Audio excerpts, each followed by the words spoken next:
Huddersfield not so lucky. The only team that Toronto managed to beat last year. Now I'm gonna. We've got some fan views. We've got plenty of fan views from Huddersfield this year, so they are confident. Do you know what? We've got so many that we'll need to do a bit of a rotation. So Sarah and Alan, do you want to rotate through the Huddersfield fan views? Sarah, you go first. Yep, so Dan North said, a revitalised side with fresh faces on and off the field, exciting rugby with Caesar running the show through the middle. You might actually see us get over 5,000 fans into the stadium too. That is positive. Dylan says, could be dark horses. Hopefully, if we don't get 2 minute injuries like the last couple of years, hopefully with Greg Brown coming back, that'll help a lot. Then we could do well and hopefully get top 6. But I feel like we could make it to the Challenge Cup final because I think Watson might want to get us some silverware, but we'll see. It didn't specify that Watson wanted to get them some silverware, just he wanted some. Yeah, good point. Good point. He could just restock the cutlery drawer. James Blakeborough said more consistency, winning more close games, top 4. Mark says, honestly think we could be dark horses or it could go horribly wrong and we continue losing close games, but I really can't see that happening under Watson. Think we'll surprise people but can see our centres having a good season and the pack looks good for once. Also think Jake Wardle could be named for England if he continues playing well this season. That's a big shout, isn't it? Because Jake Wardle's got to get past Oliver Gildart and Mark Percival. But I tell you what, he's got the talent. Yeah, maybe the World Cup in 2025, maybe. Okay. Mark W said, we've gambled a lot on having a smaller, more agile pack over a big one to better handle 6 a game. If it pays off, we've got the quality and depth to do well this year. If anything will be our downfall, it'll be a lack of size in the pack, but the return of Greg Brown should be huge in helping our forwards punch above their weight. I'd be really disappointed if we missed the playoffs, and I'd love to see us at Wembley. Nate Bradley says, Huddersfield under Ian Watson will find some consistency they've lacked in previous years. They'll make at least one final, but lose out, setting a platform for the following year. And Paul Mac 78 said, improvement, but maybe a year too early for the Giants. Well, I definitely see improvement personally. I've picked them to finish 4th. Maybe I've bought into the Watson vibe, but I just think, although there's a bit of turnover, there's still actually quite a lot of core game time from last year with the likes of Caesar, with Lawrence, with McGilvery. I still think there's a good core of continuity there, but they've got depth now. They've got 2 players of Super League level for every position, which I don't think they had last year. So with Watson and the way he managed to get players going in the right sort of direction and working together and stuff, he has such a way of explaining things to players that he can get through to them quite quickly, I feel. So big turnover doesn't faze me for Huddersfield. I think they're going to be the most improved side this year, and I've got them finishing 4th. But Alan, you see something different? Yeah, it's funny when you look at the ins and outs, because frankly, the new players, they're kind of, at least the equal of what's gone out the door. I think I've been a bit pessimistic, but just like with KR finishing 7th, I'm going to stick to my guns. Obviously a lot of change, new coach, might take a little while to bed in, difficult time to do it as well. So yeah, they unfortunately do have this tendency to lose close games, which is something they definitely need to get over. If they do, it literally could make the difference between getting in the playoffs or not. It's that kind of clear. Does anyone else have a view on Huddersfield? I feel like they're probably one of the more talking pointy sides this year. Do you know I really hate them now? Why? Well, Sarah hates every team that isn't Hull FC, but go on, why? I hate every team that's not Hull FC. Just most of them. Yeah, most of them, yeah. But right, I really hated them in 1997 because they cheated their way into Super League. That's both very specific and also very long term at the same time. But, like, they've got Ian Watson, and I think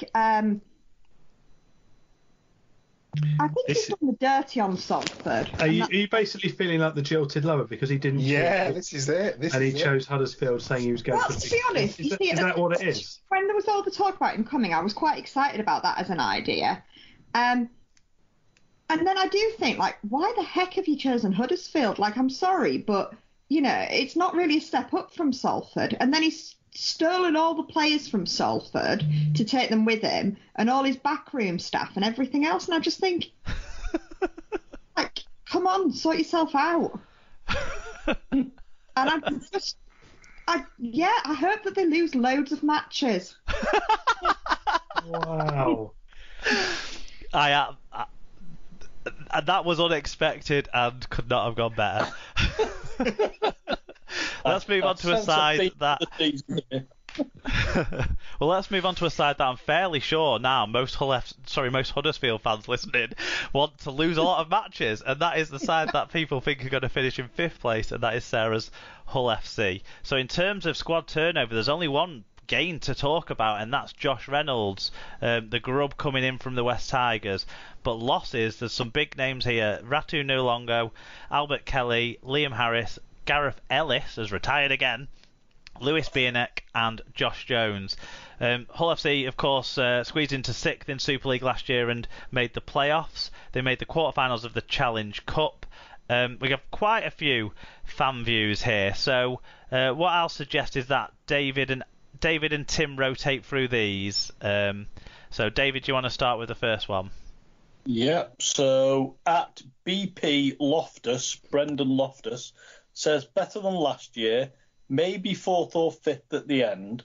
Squad isn't huge, although Josh Reynolds could be a difference maker. Always in our shadow says increasing consistency, stronger goal line defence. Collins shows creativity given the freedom of attacking from fullback. He says, I think Hull FC will either win the Grand Final or the Challenge Cup. I think this because last season we only didn't win it in the semi-final of the Grand Final playoffs because of a silly mistake. So we need a bit more experience, which we've now got in a few more signings and a new coach. Also, our players are 1 year older now. Very astute.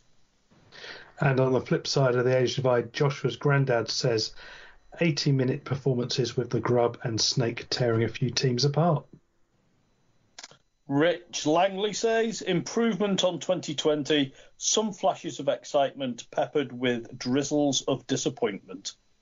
And finally, Steve Pye says visible improvement and consistency. It's possible we could challenge for honours this season, but a season of steady improvement and Hodgson moulding the squad to his style of play would be a progressive this year. Squad looks a player light in the forward, so hopefully we may strengthen during the year. Above everything, it would just be nice to be back at matches. You know, I think almost every squad, and certainly every squad who made the playoffs last year, apart from Warrington, looks a player light in the forwards. So, you know, what Steve says there, me and Joshua's granddad, John, had a bit of a chat about that a month or so ago. So, yeah. Do you reckon that's partly because without any Championship or League One season, there's no one that's come through from a lower level and been spotted and dragged up, which you tend to see more with forwards than you do with backs? And I think as well an element of no under-20s, so those guys haven't got game time in, so fans looking at their squad don't have the confidence in the young player that they might normally see that one guy jump out and think this guy can really make it.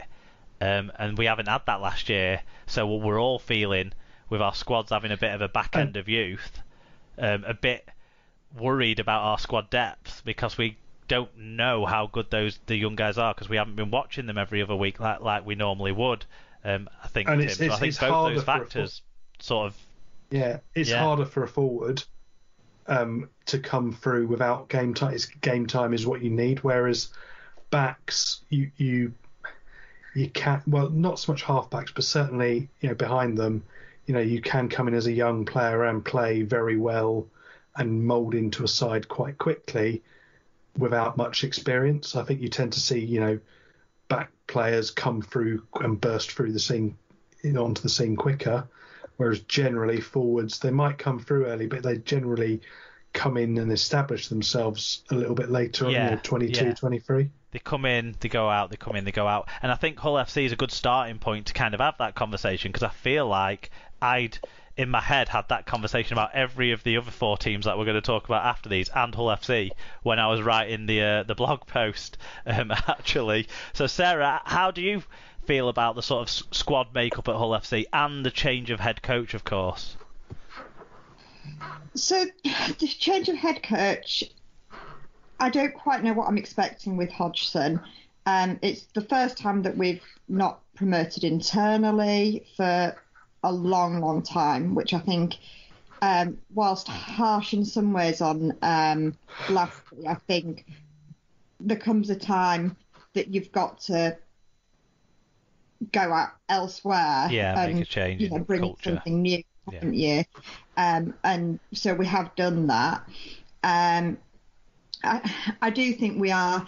I think our 1 to 13 and even to some extent 1 to 17 looks good. It's what we've got beyond that that's the issue. And I think we saw that in the York game. We looked good in the first half when we had our pretty much first choice team out. But then when we had, after half time, when we put all the kids on, York came and scored 16 points past us, and we only managed to score 6. So I think the questions are, what will happen if we pick up a few injuries? I mean, yes, I think we are. I mean, I know Steve Pye said play a light in the forwards. I think it's a decent player light in the forwards rather than a player we have got. So it's not necessarily bodies, but it's maybe a top class body. It depends on whether the players like Bowden and Massey actually step up under Hodgson in a way that they haven't so far. Because if those two did step up, actually all of a sudden our forwards are looking quite decent.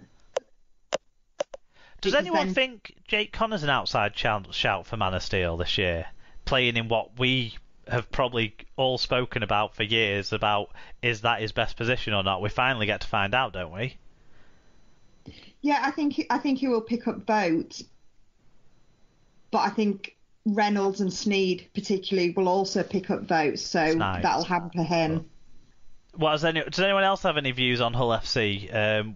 We all seem to think edge of playoffs rather than nailed on in playoffs, maybe, guys. I think it could go. I think it really could go either way. I was really in two minds about Hull, and it's all because I've no idea what the coach is going to do with them, and so he could really make that side very, very competitive because there's a huge amount of talent in the Hull team, or not. So possibly 6 is the least likely position. They'll either do much better or they might do worse. A team that people have tipped to do a bit better is Leeds Rhinos, who people have tipped to finish in 4th place this year. Their gains are Zane Tetevano, King...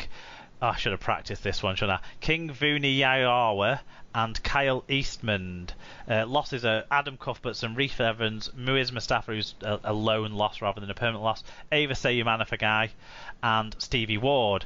5th in Super League last year, but they were, of course, the Challenge Cup winner under Richard Agar. We all have them there or thereabouts as a playoff side, certainly, going into this season, like the general voting had them being. So let's see what the Leeds fans think. Alan and David, do you want to take us through these? Alan, you first. Yep, so Archie Frank says another trophy would be nice. However, aiming to break the top 2 should be a big target this season. Cav says The bolstered pack will give Gale and the backs plenty of platform for a season of great rugby all round. Dr. Bob says, stuttering start,